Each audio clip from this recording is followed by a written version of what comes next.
যখন জুমার দিন আসে, এই জুমার দিনে যদি কোনো ব্যক্তি সকাল সকাল গোসল করে, আর্লি মর্নিং গোসল করে, গোসল করার পরে তার উত্তম পোশাকটা পরিধান করে, আর গোসলটা করে ফরজ গোসলের মতো, আতর সুগন্ধি খুশবু তার সামর্থ্য অনুযায়ী ব্যবহার করে, এরপরে পায়ে হেঁটে হেঁটে মসজিদে আসে, বাহনে চড়ে নয়, পায়ে হেঁটে হেঁটে।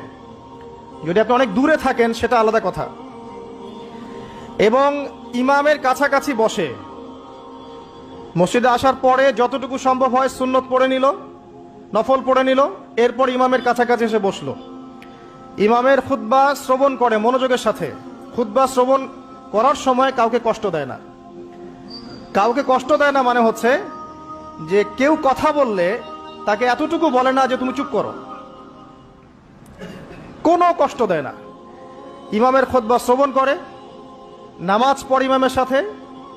এই ব্যক্তির আমল নামায় নবী সাল্লাল্লাহু আলাইহি ওয়াসাল্লাম বলছেন যে প্রত্যেক পদক্ষেপের বিনিময়ে 1 বছরের নফল নামাজ আর 1 বছরের নফল রোজার নেকি লেখা হয়।